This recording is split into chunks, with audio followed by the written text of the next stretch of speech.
Assalamualaikum warahmatullahi wabarakatuh.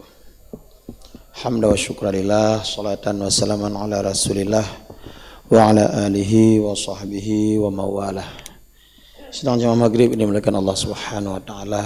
Kembali kita bersyukur kepada Allah karena Allah berikan hidayah, kekuatan, kesehatan dan kesempatan kepada kita untuk dapat melaksanakan salat maghrib secara berjamaah di awal waktu di tempat yang mulia ini sebagaimana dicontohkan oleh Rasulullah sallallahu alaihi wasallam. Selawat kita untuk baginda Rasulullah sallallahu alaihi wasallam semoga tercurahkan terus untuk keluarga beliau juga, untuk sahabatnya dan kita umatnya sampai akhir zaman. Senang jemaah dengan Allah Subhanahu wa taala. Beberapa pekan lalu telah kita bahas tentang apa itu sikap tercela dan sangat tercela, yaitu takabur. Satu sikap yang Rasulullah katakan tidak akan masuk surga bila seorang dalam hatinya ada sebesar zarah kepada kesombongan. Suatu sikap yang menyebabkan kebencian Allah Subhanahu wa taala, yang menjadikan seorang itu menjadi kufur, ingkar kepada Allah Subhanahu wa taala. Sebagaimana dikatakan ketika diperintahkan pada iblis untuk bersujud kepada Adam, maka semua malaikat sujud illa iblis aba wastakbara. Kesalahan iblis itu cuma tidak mau sujud pada Adam. Tapi Allah mengatakan wa kana minal kafirin. Dan telah banyak daripada hal-hal lain yang telah kita bahas sebelumnya tentang bagaimana sifat takabur ini. Sedang dimaafkan Allah Subhanahu wa taala. Pada kesempatan ini kita lihat kenapa seseorang itu menjadi takabur. Padahal begitu bahayanya sifat takabur tersebut, kenapa takabur itu bisa ada pada seorang? Yang pertama sekali karena merasa dirinya benar. Karena merasa dirinya benar yang didukung oleh berbagai hal, maka dia ingin mempertahankan dirinya dan kemudian dianggaplah orang lain itu menjadi rendah. Tentu sikap ini tidak berdiri sendiri. Ketika dalam rapat misalnya dia akan ditanyain bagaimana pendapat Bapak, menurut saya begini. Lalu dia berikan argumen-argumen supaya orang lain menjadi yakin dengan pendapat dia. Sehingga untuk meyakinkan orang kadang-kadang muncul sikap tercela yang lain, yaitu bohong.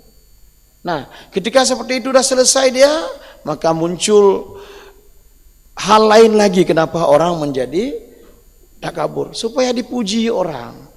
Sehingga kadang-kadang ada imam selesai sholat nanya, kayak mana saya tadi? Seorang penceramah setelah saya ceramah, kayak mana tadi? Seorang muazin selesai daripada azan, ditengoknya jamaah, kira-kira orang senyum, apa tanggapan orang? Nah, ini kenapa? Karena gila pujian. Kadang-kadang enggak dipuji, pancing-pancing untuk dipuji. Kadang-kadang bercerita sesuatu yang tidak ada hubungan dengan apa yang dia ceritakan, tetapi karena ingin dipuji.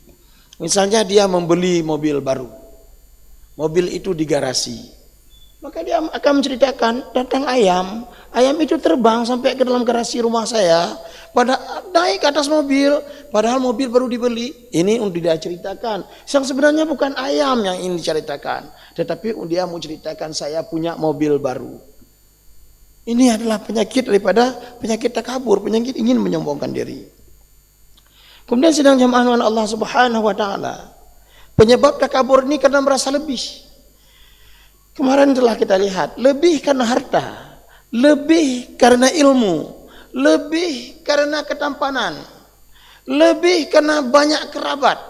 Semua hal-hal lebih ini secara materi, ilmu materi digolongkan oleh para ulama di sini, menyebabkan takabur. Bukankah pada pekan kemarin telah kita bahas bagaimana ketika iblis ditanyakan oleh Allah Subhanahu wa taala, kenapa kamu tidak mau bersujud kepada Adam sebagaimana aku perintahkan? Apa kata iblis? Ana khairum minhu, khalaqtani min nar wa khalaqtahu min tin. Aku ini, kata iblis, lebih baik daripada Adam. Maka diberikan alasan materi. Apa alasan materinya? Engkau ciptakan aku dari api dan dia engkau ciptakan dari tanah. Seseorang yang menilai karena materi terhadap orang lain, maka ini ada takabur dalam diri orang tersebut. Tinggal masalahnya dimunculkan atau tidak. Karena seperti kita jelaskan pada minggu-minggu yang telah lewat, takabur ini punya adik dia yang namanya ujub. Kalau takabur diungkap-ungkapkan, kalau ujub berbangga-bangga tanpa diungkapkan pada orang lain. Sedangkan mengahlkan Allah Subhanahu wa taala, ini adalah kelebihan-kelebihan yang dimiliki oleh seorang karena ilmunya merasa tinggi, karena hartanya yang banyak, karena kerabatnya yang banyak, karena ketampanan wajah yang ada padanya, maka menyebabkan seorang ingin dipuji, gila pada pujian, merasa dirinya lebih baik, kemudian muncullah sikap takabur tersebut. Sedang jamaah menekan Allah Subhanahu wa taala. Seorang kadang bahkan membanggakan keturunannya, saya anak si fulan, saya anak raja fulan, saya anak Habib fulan, saya anak Tengku fulan. Maka dia bercerita bahwa ayah saya Tengku yang besar, ayah saya begini, ayah saya begitu, kakek saya begini, kakek saya begitu. Dia asik bercerita sehingga muncul sikap takabur. Lebih parah lagi orang takabur ini kadang-kadang meninggalkan ibadah kepada Allah. Bukankah kita tahu baru jamaah haji pulang dari tanah suci, mereka telah salat di Masjidil Haram. Orang yang salat di Masjidil Haram itu fadilahnya 100.000 kali salat di depan lain. Maka karena keterbatasan ilmu dan kebodohan yang dia miliki, pulang kembali ke tanah air, orang bilang, Pak Haji nggak salat, kamu nggak usah urus saya sudah salat di Masjidil Haram. Kamu tahu nggak, salat di Masjidil Haram itu 100.000 kali fadilahnya daripada salat di masjid lain. Berarti saya nggak usah salat lagi. Kenapa? Karena saya sudah salat di Masjidil Haram. Ini kenapa? Karena terbatas ilmu. Sedang jamaah yang dimuliakan Allah Subhanahu wa taala. Maka bagaimana cara kita supaya terhindar dari sikap takabur ini, dan memang bibitnya ada pada kita. Pada setiap kita ada bibit itu. Yang pertama sekali bahwa kita mengakui kekurangan kita, mengakui kesalahan kita. Karena takabur itu muncul pada seorang yang merasa sangat percaya dirinya. Ketika percaya diri muncul luar biasa, maka dia akan meremehkan orang lain. Maka kita berusahalah, saya salah, saya manusia, saya mungkin untuk salah. Karena sering-sering kita katakan saya salah. Kalau ada sesuatu, walaupun bukan langsung karena kita, saya salah. Kawan saya suatu ketika salat di suatu tempat, kemudian tempat itu muazinnya kemudian kaman, kami hanya berapa orang, dia cuma punya jamaah 3 orang, kemudian lain kami semua, maka dia persilakan, saya nggak mau, dipersilakan, nggak mau, akhirnya beliau juga maju. Bayangkan, beliau muazin, beliau kamat, beliau imam, maka bacaannya salah. Kemudian apa yang terjadi? Selesai kita naik lagi kendaraan, mulai terjadi pembicaraan, gawat hai imum meno. Maka kawan saya tadi langsung katakan, saya yang salah. Selesai urusan. Bukankah beliau telah persilakan kita? Kenapa kita nggak mau? Dia juga sudah persilakan saya nggak mau. Tapi kalau dicari terus kesalahan, memang anak betul hidung, kegedepuganya lanjut, kepegak dong ke imum. Nah ini kan panjang ceritanya. Tapi ketika kita ungkapkan, saya yang salah, maka akan mereda dulu. Bayangkan 2 orang yang tabrak di jalan, mungkin kendaraannya kena, orangnya nggak apa-apa, maka ketika munculkan diri, saya yang salah, maka ini nggak akan banyak ceritanya. Tapi kalau udah bayar nih, rupa reji bisan deh, bayar nih, rupa reji atasan deh, ada duri kadang-kadang orang. Ini sedang jamaah yang dimuliakan Allah Subhanahu wa taala. Kemudian kita jaga antara keseimbangan rasa rendah diri dengan percaya diri.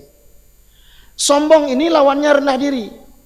Saya salah, saya emang gak ada apa-apanya, saya ini hina, saya ini diciptakan dari tanah, saya ini dari air yang kotor, saya ini orang miskin, masih banyak orang kaya, saya ini orang bodoh, masih banyak orang pintar, saya ini orang yang malas beribadah, masih banyak orang yang kuat ibadahnya, saya ini gak ada apa-apanya. Ini masalah juga kalau terus seperti itu.